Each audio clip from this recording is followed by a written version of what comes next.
नमस्कार दोस्तों, स्वागत है आपका इस यूट्यूब चैनल में और मेरा नाम है आकाश। और आज के वीडियो में मैं आपको बताऊंगा कि कैश फ्लो स्टेटमेंट को हमें कैसे एनालाइज करना चाहिए और कैश फ्लो स्टेटमेंट में कंपनी की क्या-क्या इन्फॉर्मेशन होती है। तो कैश फ्लो स्टेटमेंट जो है वो कंपनी का जो एक्चुअल कैश ट्रांजैक्शंस है उसको इंक्लूड करके बनाया जाता है। यानी कि इससे हमें पता चलता है कि कंपनी जो सेल कर रही है क्या उसका जो कैश है वो कंपनी के पास आ रहा है कि सिर्फ कंपनी उधारी पे सामान बेच रही है। क्योंकि जो भी कैश आइटम्स हैं वो इसमें हमें पता चलता है कि कितनी स्ट्रांगली कंपनी जो अपने जो क्रेडिटर्स हैं उनको रोक पा रही है, यानी कि कितना डिले कर पा रही है, वो सामान उधारी पे खरीद पा रही है। और कितने जो अपने डेटर्स हैं यानी कि जिनसे कंपनी ने उधारी लेनी है, कितनी जल्दी कंपनी उनसे कैश जनरेट कर पा रही है और कैसे कंपनी अपनी इन्वेंट्री को जो है वो मैनेज कर रही है। तो इस सब की इन्फॉर्मेशन प्लस कंपनी जो इन्वेस्टमेंट्स कर रही है उसको किस तरह से मैनेज कर रही है, कंपनी कहाँ से फंडिंग ला रही है, तो इस सब की इन्फॉर्मेशन जो है वो हमें कैश फ्लो स्टेटमेंट से मिलती है।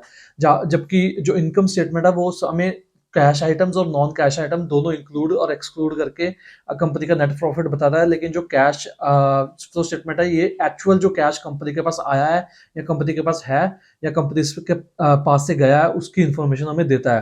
तो आज के वीडियो में मैं आपको बताऊंगा कि कैसे हम कैश फ्लो स्टेटमेंट को एनालाइज करें और किस तरह की इंफॉर्मेशन कैश फ्लो स्टेटमेंट में होती है।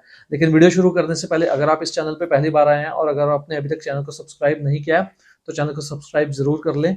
और साथ ही साथ अगर आपने अभी तक इनकम स्टेटमेंट के एनालिसिस और बैलेंस शीट के एनालिसिस वाली वीडियो नहीं देखी है तो मैं डिस्क्रिप्शन में आपके लिए लिंक दे दूंगा, आप जाके वो भी देखें ताकि आपको पता चले कि तीनों तरीके के जो फाइनेंशियल स्टेटमेंट्स होते हैं यानी कि इनकम स्टेटमेंट, बैलेंस शीट और कैश फ्लो स्टेटमेंट, इनको किस तरह से हमें एनालाइज करना चाहिए। और साथ ही साथ कैश फ्लो स्टेटमेंट में मैं आपको ये भी बताऊंगा कि जो कैश फ्लो स्टेटमेंट है वो मैं आपको पेज इंडस्ट्रीज का एनालाइज करके बताऊंगा। और साथ ही साथ मैं आपको ये भी बताऊंगा कि किस तरह से जो इसके 3 सेक्शंस है उनको हम इंटरकनेक्टेड तरीके से पढ़ना चाहिए। क्योंकि कैश फ्लो स्टेटमेंट में cash flow from operating activities होता है, cash flow from investing activities होता है और cash flow from financing activities होता है। तो ऑपरेटिंग एक्टिविटीज में जो कामकाज कंपनी करती है यानी कि जो कंपनी का एक्चुअल बिजनेस है उससे कितना कैश कंपनी जनरेट कर रही है वो होता है। इन्वेस्टिंग बिजनेस ज्यादातर cash flow from investing activities में ज्यादातर जो कैश है वो नेगेटिव में होता है, क्योंकि कंपनी फ्यूचर के लिए एक्सपैंड कर रही होती है और फ्यूचर के लिए इन्वेस्ट कर रही होती है, तो वहां पे ज्यादातर कंपनी का पैसा लगता है। और ऐसे ही cash flow from financing activity company का पॉजिटिव भी हो सकता है, नेगेटिव भी हो सकता है। तो वो मैं आपको समझाऊंगा कि किस सिनारियो में पॉजिटिव हो सकता है, किस सिनारियो में नेगेटिव हो सकता है। और साथ ही साथ मैं आपको ये भी बताऊंगा कि फ्री कैश फ्लो कंपनी का क्या होता है। तो चलिए शुरू करते हैं हमारा आज का वीडियो और सीधा चलते हैं हम हमारे आज के कैश फ्लो स्टेटमेंट एनालिसिस पे। तो चलिए हम शुरू करते हैं हमारे आज के कैश फ्लो स्टेटमेंट एनालिसिस पे और हम खोल लेते हैं पेज इंडस्ट्रीज का कैश फ्लो स्टेटमेंट। और ये देखिए, तो कुछ इस तरह से हमारा कैश फ्लो स्टेटमेंट जो है वो होता है। तो जिसमें कि सबसे पहले हमें वैल्यूज चेक करनी चाहिए ऑफ कोर्स, क्योंकि और जनरली जो वैल्यूज है वो जो इनकम स्टेटमेंट, बैलेंस शीट और कैश फ्लो स्टेटमेंट के वो एक ही करेंसी या एक ही यूनिट ऑफ मेजरमेंट में कंपनी देती है। जैसे कि अगर मिलियंस में होंगी तो सबकी मिलियंस में होंगी, अगर करोड़ में होंगी तो सबके करोड़ में होंगी, अगर लाख में होंगी तो सबकी लाख में होंगी। तो इस तरह से हमारा कैश फ्लो स्टेटमेंट जो है वो शुरू होता है। तो सबसे पहले उसमें होता है ऑपरेटिंग एक्टिविटीज, यानी कि कंपनी जो मेन जो बिजनेस है उससे कितना कैश जनरेट कर पा रही है। तो इसमें सबसे पहले आइटम हमको कैश बिफोर टैक्स, तो सॉरी प्रॉफिट बिफोर टैक्स में सबसे पहले जो नॉन कैश आइटम्स है उसको ऐड करना है, जो कि डेप्रिसिएशन एंड अमोर्टाइजेशन एक्सपेंस है उसको ऐड करना था, क्योंकि इसमें हमारा कैश बाहर नहीं गया है। हालांकि ये चार्ज जरूर है, क्योंकि ये चार्ज है। अगर कंपनी ने सपोज पिछले साल किसी प्लांट में इन्वेस्ट करने में लगाया 30 लाख रुपया और उसकी जो लाइफ टाइम जो उसकी लाइफ कंपनी ने बताई है वो है 30 साल, तो हर साल 1 लाख रुपया कंपनी एज अ डेप्रिसिएशन उसमें से काटेगी। लेकिन वो हर साल 1 लाख रुपया कैश आउट नहीं हुआ है, क्योंकि कैश कंपनी ने एक बार में इन्वेस्ट किया, आप उसको वो धीरे धीरे वो हर साल उसको काटती रहेगी, यानी कि उसको कैपिटलाइज करेगी और 30 सालों के लिए हर साल 1-1 लाख रुपया काटेगी। तो उसे हम डेप्रिसिएशन एक्सपेंस बोलते हैं। तो वो नॉन कैश एक्सपेंस होता है, तो उसको हमको सबसे पहले ऐड करना होता है प्रॉफिट बिफोर टैक्स में। जिसके बाद हमें और ऑपरेटिंग एक्टिविटीज में जितने भी कैश आउट हुए हैं उसको सब्ट्रैक्ट करना है, और जितने भी कैश इन आए हैं ऑपरेटिंग एक्टिविटीज से उसको ऐड ऑन करना है। तो इसमें ये देखिए कुछ एडजस्टमेंट्स हैं जो कि बेन वर्किंग कैपिटल रिलेटेड नहीं है, तो माइनर से एडजस्टमेंट हमें यहाँ पे करनी है कि प्रोविजन अगर कंपनी ने कोई बनाया था तो उसको दोबारा रिटर्न बैक किया तो उसका जो कैश आया उसको ऐड कर दें, अगर उससे कैश गया है तो उसको सब्ट्रैक्ट कर दें। तो इस तरह के उसके बाद जो उसमें मेन चीज है वो हमें वर्किंग कैपिटल एडजस्टमेंट्स देखनी है ऑपरेटिंग कैश एक्टिविटीज में। जैसा कि यहाँ पे अगर हम देखें तो जितने भी वर्किंग कैपिटल में यहाँ पे जो इन्वेंटरीज हो गया, ट्रेड रिसीवेबल हो गया, या कोई लाइबिलिटी कंपनी ने पे ऑफ किया है, लीज लाइबिलिटी या उस पर इंटरेस्ट पे किया है, तो वो सब इसमें हमको इंक्लूड करना है। अगर उसमें से जिस एक्टिविटी से कैश कंपनी के पास रहा है वो हमें ऐड करनी है, जिस एक्टिविटी की वजह से कैश बाहर गया है वो हमें सब्ट्रैक्ट करना है। तो अगर हम यहाँ पे देखें तो सबसे पहला जो आइटम है इसमें हमारा है इंक्रीज और decrease in other financial assets. तो अगर डिक्रीज हुआ है तो हमको ऐड करना है, क्योंकि हमने कोई एसेट बेचा है तो उसका कैश है। अगर इंक्रीज हुआ है जैसे इस केस में हुआ है तो हमको वो सब्ट्रैक्ट करना है। तो अगर मैं आपको इसको एक एक किराना की स्टोर जो है उसके एग्जांपल से हमको इसको पूरे को समझेंगे।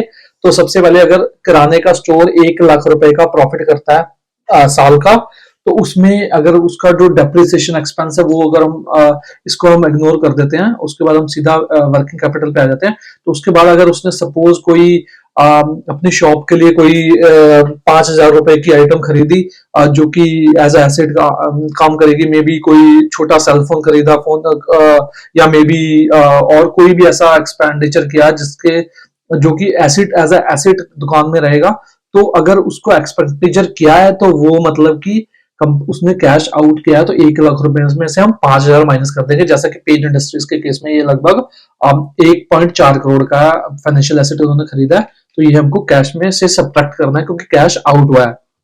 उसके बाद ऐसे ही सिमिलरली जो ये देखिए इंक्रीज और डिक्रीज इन अदर एसेट भी सेम ही ऐसे है। तो अगर कोई हमने एसेट खरीदा तो मतलब कैश आउट हुआ है, अगर एसेट बेचा है तो मतलब कैश इन हुआ है। तो अगर बेचा है तो पॉजिटिव यानी प्लस करना है, अगर खरीदा है तो माइनस करना है कैश में से।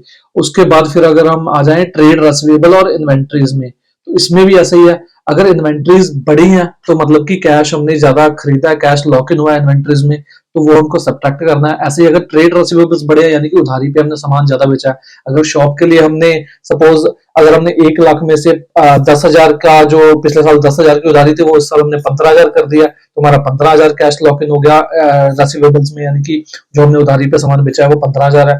उसके बाद अगर हमने जो इन्वेंट्रीज है वो हमने पिछले साल जो 20,000 की इन्वेंट्रीज है वो बढ़ा के 25,000 कर दिए, तो वो मतलब कि इन्वेंट्रीज में हमारा ज्यादा पैसा फंस गया, तो हमको वो भी कैश में माइनस करना है क्योंकि वो कैश नहीं आया, वो इन्वेंट्रीज के तौर पे हमारे पास पड़ा है। तो अगर इन्वेंट्रीज और ट्रेड रिसीवेबल ऐसे हैं, अगर ये बढ़ते हैं तो हमको हमारा कैश बाहर जाता है, अगर ये कम होते हैं हमको कैश मिलता है, हमारे पास कैश रहता है। उसी तरह अगर हम उसके बाद आ जाते हैं अदर लाइबिलिटीज और अदर फाइनेंशियल लाइबिलिटीज, ये अदर फाइनेंशियल लाइबिलिटीज और अदर लाइबिलिटीज में हमें ऐसे करना है कि अगर इनमें से और प्लस इवन प्लस अगर हम ये चारों तरीके की लाइबिलिटीज ले लें, जैसे आप स्क्रीन पे देखें, तो other liabilities, trade payables, other financial liabilities और प्रोविजंस, तो इनमें अगर ये सब बढ़ते हैं तो मतलब हमारी उधारी बढ़ रही है, हम कैश नहीं दे रहे लेकिन हमारे ये उधार जो है वो बढ़ रहा है, तो मतलब कि हमारे पास कैश रह रहा है, तो मतलब वो पॉजिटिव होगा हमारे लिए कैश। अगर हम किसी से हमने उधार में सामान खरीदा है, अगर हम उसे पे ऑफ कर देते हैं तो मतलब हमसे कैश हमारी कंपनी से चला गया, तो वो हमारा नेगेटिव होगा। तो अगर शॉप में सपोज हमने किसी सप्लायर से 10,000 का सामान उधार पे खरीदा था जिसको हमने इस साल पे ऑफ कर दिया, यानी कि हमारे से कैश चले गया है, तो उसको हमको माइनस करना है। और अगर हमने उसको उधारी को 10,000 की जगह 15,000 कर दिया इस साल, मतलब हमारे पास कैश ज्यादा रहा है, तो हमको उसको प्लस में करना है। तो जितनी उधारी कंपनी करेगी उतना मतलब कैश फ्लो फ्रॉम एक्टिविटीज जो है, ऑपरेटिंग एक्टिविटीज जो है वो पॉजिटिव में रहेगा, जितनी उधारी कंपनी चुकाएगी उतना कैश बाहर जाएगा। तो ये सब चीजें आपको देखनी है। अब एसिड्स में जब ये देखिए जो पहले 4 आइटम्स है ये एसिड्स हैं और जो आखिरी 4 आइटम्स हैं ये लाइबिलिटीज है।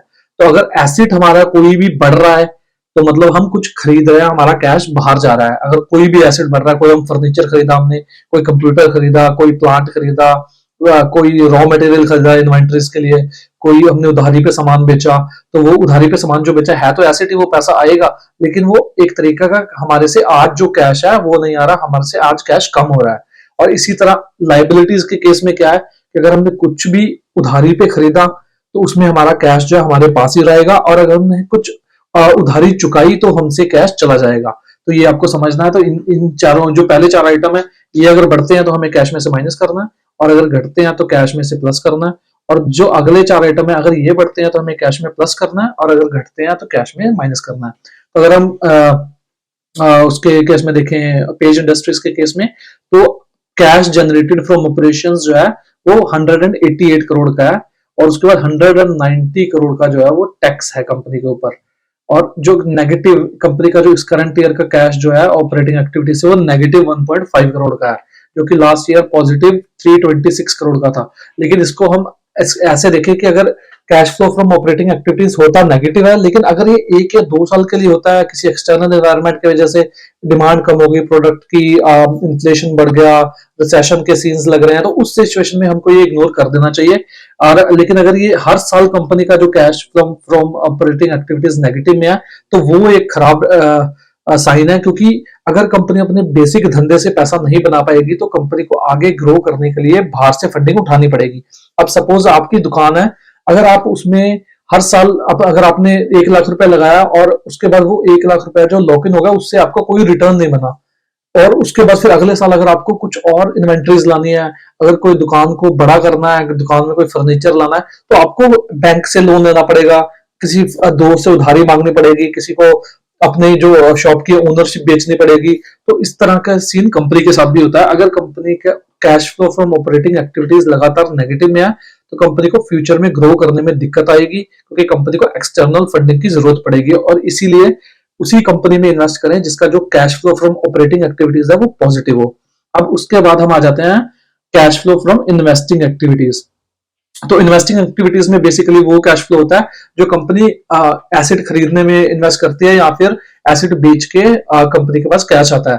तो जनरली ज्यादातर कंपनीज का जो cash flow from investing activities है वो नेगेटिव में होता है, क्योंकि कंपनीज जो अपने फ्यूचर में इन्वेस्ट करती हैं, कंपनी लगातार प्लांट इक्विपमेंट प्रॉपर्टी लैंड ये खरीदती रहती है, या फिर किसी म्यूचुअल फंड में इन्वेस्ट कर दिया, या कंपनी ने अगर कोई एफडी फिक्स डिपॉजिट भी किया तो उससे भी कंपनी को कुछ ना कुछ रिटर्न मिलेगा। तो अगर हम पेज इंडस्ट्रीज के केस में देखें तो इसका लास्ट दोनों साल का जो cash flow from investing activity है वो पॉजिटिव है। अब इसका कारण क्या है ये देखिए, आप यहाँ पे देखेंगे proceeds from maturity of fixed deposit, यानी कि कंपनी ने मे बी 3-4 साल 5 साल पहले फिक्स्ड डिपॉजिट कराया था, जो कि लास्ट के 2 सालों में 890 करोड़ और 410 करोड़, यानी कि दोनों सालों में कंपनी के जो एफडी है वो मैच्योर हुई है, और उसका जो कंपनी को कैश है वो मिल गया है इंटरेस्ट समेत। तो इसलिए कंपनी का जो cash flow from investing activities है वो पॉजिटिव है। अब इसमें देखिए परचेज और sale of proceed from sale of property, यानी कि कंपनी ने जो प्रॉपर्टी वगैरह बेची होगी, कुछ इक्विपमेंट बेचा होगा, तो उससे यहाँ पे प्रोसीड्स आए हैं। उसके बाद ये देखिए कंपनी ने कुछ खरीदा भी है यहाँ पे कोई एसेट, तो वो नेगेटिव में है। 165 करोड़ की खरीद की है इस साल, पिछले साल 98 करोड़ के आसपास की थी। इसी तरह ये देखिए कंपनी ने फिर से फिक्स डिपॉजिट में पैसे जमा कराए हैं, इस साल 220 करोड़ के करवाए हैं, लास्ट ईयर 685 करोड़ करवाए थे। और जो प्रोसीड्स यानी कि जो कंपनी की जो मैंने अभी बताया आपको कि फिक्स डिपॉजिट जो मैच्योर हुए हैं कंपनी के, वो इस साल 410 करोड़ के हैं, 410 करोड़ के। लास्ट ईयर वो 890 करोड़ के थे जो कंपनी को मैच्योरिटी में मिली, इसीलिए कंपनी का जो cash flow from investing activities है वो पॉजिटिव में है। जनरली ये माइनस में होता है। और अगर आपको फ्री कैश फ्लो का देखना है तो फ्री कैश फ्लो हमारा आता है कि cash flow from operating activities में से जब हम cash flow from investing activities को माइनस करते हैं तब हमको फ्री कैश फ्लो मिलता है। तो जैसे कि इस सिचुएशन में इन्वेस्टिंग एक्टिविटी में जो है वो प्लस में है, इन्वेस्टिंग एक्टिविटीज में से कैश जो है, तो इसलिए हमको वो ऐड करना पड़ेगा, क्योंकि कंपनी ने कोई कैपेक्स किया नहीं है, कंपनी को उल्टा इन्वेस्टिंग एक्टिविटीज से भी कैश आया है। अब इसके बाद हम आ जाते हैं हमारे तीसरे टाइप के जो कैश फ्लो होता है, वो है cash flow from financing activities. तो फाइनेंसिंग एक्टिविटीज में जनरली वो एक्टिविटीज होती है जैसे कि सपोज कंपनी ने एक्सटर्नल सोर्स से फंडिंग उठाई है, अब उसको फाइनेंस करने के लिए जितना भी चार्ज है वो जो भी कंपनी पे करेगी वो सब फाइनेंसिंग एक्टिविटीज में आएगा। सपोज कंपनी ने अगर लोन लिया है तो लोन का अगर कंपनी इंटरेस्ट पे करेगी वो भी फाइनेंसिंग एक्टिविटीज में आएगा। अगर कंपनी ने कोई अपनी बिल्डिंग रेंट पे लिया है उसका जो रेंट पेमेंट करेगी कंपनी वो भी उसमें आएगा। अगर कंपनी ने कोई मॉर्गेज पे लिया, कोई कंपनी ने खरीदी है बैंक लोन देके अपने प्रॉपर्टी, तो उसकी जो लीज में जो भी लाइबिलिटी होगी, जो भी इंटरेस्ट होगा, साथ में सब कुछ वो सब इसमें आएगा। तो ये जैसे आपके देखें कि कंपनी ने पेज इंडस्ट्रीज का अगर हम देखें तो करंट ईयर में कंपनी ने शॉर्ट टर्म जो बोरोइंग है वो रेज किया 191 करोड़ की, 191.5 192 करोड़ के आसपास की जो है वो बोरोइंग्स किया कंपनी ने बैंक से।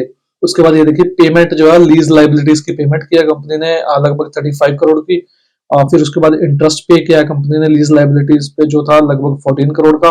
उसके बाद फिर डिविडेंड डिविडेंड देखिए, डिविडेंड इसमें इसलिए आता है क्योंकि अगर कंपनी ने इक्विटी जो है वो इक्विटी पे कंपनी अपना पैसा कमा रही है तो इक्विटी शेयर होल्डर्स की है, तो यानी कि शेयर होल्डर से कंपनी ने फंडिंग उठाई हुई है। अब जो भी प्रॉफिट है वो शेयर होल्डर को वो पे करने के लिए लायबल है, तो इसीलिए डिविडेंड कंपनी ने पे किया। तो डिविडेंड जो है फाइनेंसिंग एक्टिविटी में इसीलिए आता है। तो डिविडेंड कंपनी ने लगभग 290 करोड़ का पे किया। उसके बाद ये जो एक और इंटरेस्ट पे किया है, मे बी आई थिंक ये जो बोरोइंग्स है उस पे इंटरेस्ट है जो लगभग 27 करोड़ का, वो भी पे कंपनी ने इसमें पे किया। और लगभग नेट नेट जो कंपनी के ऑपरेटिंग फाइनेंसिंग एक्टिविटीज से जो कैश फ्लो है वो -174 करोड़ का है। अब इसके बाद अगर हम देखें तो अगर हम तीनों को ऐड करें कि कंपनी की ऑपरेटिंग एक्टिविटी, कंपनी की इन्वेस्टिंग एक्टिविटी और कंपनी की जो फाइनेंसिंग एक्टिविटी से कैश फ्लो है, उससे हमको कंपनी का जो नेट कैश फ्लो है साल का वो पता चल जाएगा। यहाँ पे अगर आज इस केस में हम देखें तो नेट नेट जो है कंपनी ने इस साल 145 करोड़ का जो कैश फ्लो है कंपनी के से बाहर गया है। और लास्ट ईयर अगर देखें हम तो लास्ट ईयर कंपनी का लगभग 49 करोड़ का इंक्रीज हुआ था कैश फ्लो उससे। और लेकिन ये देखिए अब लास्ट ईयर कंपनी का लगभग 39 करोड़ का कैश था कंपनी के पास बिगिनिंग में, उसके बाद 49 करोड़ का इंक्रीज हुआ, तो ये लगभग नेट नेट बन गया 89 करोड़ के आसपास।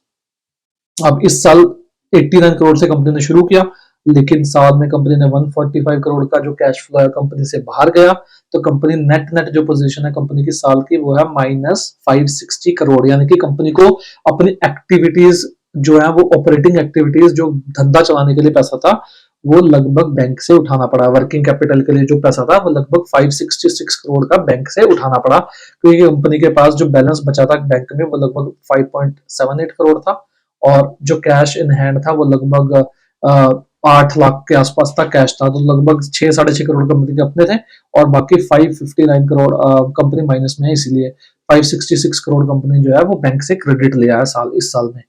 तो इस तरह से हम कुछ अपनी जो ऑपरेटिंग एक्टिविटीज है सॉरी वो अपने जो कैश फ्लो स्टेटमेंट है उसको एनालाइज करते हैं। और अगर मैं इसको देखूं तो आपको सबसे जरूरी इसमें देखना चाहिए कि जो cash flow from operating activities है वो कंपनी का किस तरह का पैटर्न बना रहा है। अगर ये 3-4-5 साल लगातार नेगेटिव है तो आप ये देख लीजिएगा अगर कंपनी ने इन फ्यूचर ग्रो करना है तो कंपनी को फंडिंग उठानी पड़ेगी, चाहे वो डेट से उठाए, चाहे वो एक्सटर्नल ज्यादा अपने जो शेयर है उसको डाइल्यूट करके उठाए अगले और शेयर इशू करके, चाहे वो कोई एसेट बेच के उठाए, कुछ भी करे, लेकिन कंपनी को फंडिंग उठानी पड़ेगी। वहीं अगर कंपनी का cash flow from operating activities positive में है और अच्छा खासा है, और अगर इसका एक और मेजर आप इसको ऐसे देख सकते हैं कि ऑपरेटिंग जो कैश फ्लो है ये नेट प्रॉफिट का 70, 75 या 80% होना चाहिए, वो एक स्ट्रॉन्ग मतलब बिजनेस मॉडल को दर्शाता है। वहीं अगर कंपनी नेट प्रॉफिट में पॉजिटिव होने के बावजूद भी ऑपरेटिंग एक्टिविटीज में नेगेटिव है तो वो एक खराब साइन है। और उसके बाद कैश फ्लो फ्रॉम जो फाइनेंसिंग एक्टिविटीज है ये लगातार पॉजिटिव नहीं होना चाहिए, क्योंकि अगर ये लगातार पॉजिटिव रहता है इसका मतलब ये है कि कंपनी लगातार एक्सटर्नल सोर्स से फंडिंग उठा रही है, जो कि इन फ्यूचर कंपनी के लिए खराब हो सकता है। और जो इन्वेस्टिंग एक्टिविटीज है ये ज्यादातर नेगेटिव होता है, क्योंकि कंपनी फ्यूचर में इन्वेस्ट करती है तो यहाँ पे कंपनी का लागत लगेगी ही लगेगी। तो अब इसके बाद मैं आपको स्क्रीनर पे भी दिखा देता हूँ कि किस तरह से स्क्रीनर पे आपको कैश फ्लो स्टेटमेंट का एनालिसिस मिल जाएगा। तो चलिए हम खोल देते हैं अपना स्क्रीनर। तो चलिए हम सीधा चलते हैं स्क्रीनर पे। तो यहाँ पे अगर हम देखें तो मैंने पेज इंडस्ट्रीज का जो कैश फ्लो स्टेटमेंट है वो खोल कर रखा हुआ है। तो यहाँ पे अगर हम देखें तो सबसे पहले तो वैल्यूज यहाँ पे हमेशा करोड़ में होती है, ये भी आपको देखना है। उसके बाद आपको देखिए यहाँ पे cash flow from operating activities, cash flow from investing activities और cash flow from financing activities तीनों अवेलेबल है। तो अगर आपको देखना है और अगर आपको उनका डिटेल ब्रेकडाउन देखना है तो यहाँ पे आप इसको क्लिक करके देख सकते हैं। तो यहाँ पे अगर हम देखें तो ये देखिए जैसे इस साल कंपनी का जो cash flow from operating activities है वो माइनस लगभग 1.5-2 करोड़ का है, लेकिन अगर हम पिछले 8 से 10 सालों का ट्रेंड देखें तो हर साल कंपनी ने काफी strong cash flow from operating activities post किए हैं, जो कि एक बहुत ही स्ट्रॉन्ग साइन है। उसके बाद अगर हम cash flow from investing activities पे आ जाएं तो अगर हम 2019, 2022 और 2023 का छोड़ दें तो हर साल जो उनका cash flow from investing activities है वो भी नेगेटिव में है, जो कि एक अच्छा चीज है, यानी कि कंपनी कहीं ना कहीं इन्वेस्ट कर रही है बिजनेस को ग्रो करने के लिए। और साथ ही साथ अगर हम फाइनेंसिंग एक्टिविटीज पे आ जाएं तो यहाँ पे भी अगर हम देखें तो हर साल जो फाइनेंसिंग एक्टिविटी है वो नेगेटिव में है, जो कि हमेशा होती है, क्योंकि अगर ये पॉजिटिव में है तो यानी कि कंपनी एक्सटर्नल सोर्स से फंडिंग रेज कर रही है, जो कि अच्छा साइन बिल्कुल भी नहीं है। तो यहाँ पे अगर हम इसका भी अगर हम डिटेल ब्रेकडाउन देखना चाहें तो यहाँ पे देख सकते हैं। तो सबसे पहले ये देखिए आप, डिविडेंड जो कंपनी ने पे किया है हर साल पे किया है, किसी भी साल मिस नहीं किया, जो कि एक बहुत ही अच्छा साइन है। वहीं कंपनी ने जो बोरोइंग्स है यानी कि डेट भी उठाया लगातार, लेकिन रीपेमेंट भी उसकी लगातार की है, जो कि एक अच्छा साइन है। और उसके साथ साथ इंटरेस्ट पेमेंट भी देखिए कंपनी की रेगुलर है। अगर कंपनी ने डेट लिया है या लीज लायबिलिटी पे जो भी इंटरेस्ट पेमेंट है कंपनी की, वो भी रेगुलर है, यानी कि कंपनी एक अच्छी पोजीशन में, अच्छा कैश फ्लो स्टेटमेंट है कंपनी का। कंपनी अच्छे तरीके से ऑपरेटिंग एक्टिविटीज से कैश जनरेट कर रही है, साथ ही साथ इन्वेस्ट भी कर रही है उसको, और साथ ही साथ फाइनेंसिंग एक्टिविटीज को भी काफी अच्छे से मैनेज कर रही है, जिसमें कि बहुत ज्यादा डेट नहीं ले रही है। इस साल जरूर कंपनी ने कुछ 190 करोड़ की बोरिंग उठाई है, लेकिन वो कोई ज्यादा नहीं है अगर हम कंपनी की रेवेन्यू, कंपनी का नेटवर्क देखें तो ओवरऑल अगर आपको आज के वीडियो से समझ आया कि कैश फ्लो को कैसे एनालाइज करते हैं, और आपको वीडियो अच्छा लगा तो वीडियो को लाइक जरूर कीजिएगा और चैनल को सब्सक्राइब करना ना भूलें, क्योंकि इन फ्यूचर भी मैं आपके लिए ऐसा बहुत सा वैल्यूबल कंटेंट लगातार लाता रहूंगा। और साथ ही साथ अगर आपने अभी तक इनकम स्टेटमेंट और बैलेंस शीट स्टेटमेंट एनालिसिस वाला वीडियो नहीं देखा है तो मैं डिस्क्रिप्शन में आपके लिए लिंक दे दूंगा, आप जाके वो दोनों वीडियो देखें, ताकि आपको तीनों जो फाइनेंशियल स्टेटमेंट्स हैं यानी कि इनकम स्टेटमेंट, बैलेंस शीट और कैश फ्लो स्टेटमेंट, तीनों ही समझ आए और आप खुद उनको एनालाइज कर सकें। और हमेशा जब भी आप किसी कंपनी में इन्वेस्ट करने जाते हैं तो इन तीनों स्टेटमेंट्स को इंटरकनेक्ट करके आपको पढ़ना है, ना कि सिर्फ एक स्टेटमेंट देख के आपको ये डिसाइड कर लेना कि हम मेरे को कंपनी में इन्वेस्ट करना है। क्योंकि हो सकता है कंपनी का इनकम स्टेटमेंट बहुत स्ट्रांग हो लेकिन बैलेंस शीट बहुत खराब हो, या फिर इनकम स्टेटमेंट और बैलेंस शीट स्ट्रांग हो लेकिन कैश फ्लो बहुत खराब हो। तो तीनों स्टेटमेंट्स को आपको पढ़ना है, उसके बाद ही आपको कंपनी में इन्वेस्ट करने का डिसीजन बनाना है। तो मैं उम्मीद करता हूं कि ये तीनों वीडियो देख के आपको काफी कुछ समझ आएगा कि किस तरह में फाइनेंशियल स्टेटमेंट को पढ़ना चाहिए। और बहुत जल्द मुलाकात होगी एक और ऐसी बेहतरीन वीडियो के साथ। जाने से पहले चैनल को सब्सक्राइब करना ना भूलें, और धन्यवाद अपना कीमती समय देने के लिए। अब तब तक के लिए अपना बहुत सा ख्याल, एक और वीडियो में बहुत जल्द मिलेंगे आपसे, जिसमें मैं आपको आपके लिए फिर कोई ऐसी बेहतरीन वीडियो लेके आऊंगा जिसमें कि आपको मैं सिखाऊंगा कि कैसे किसी कंपनी को एनालाइज करते हैं।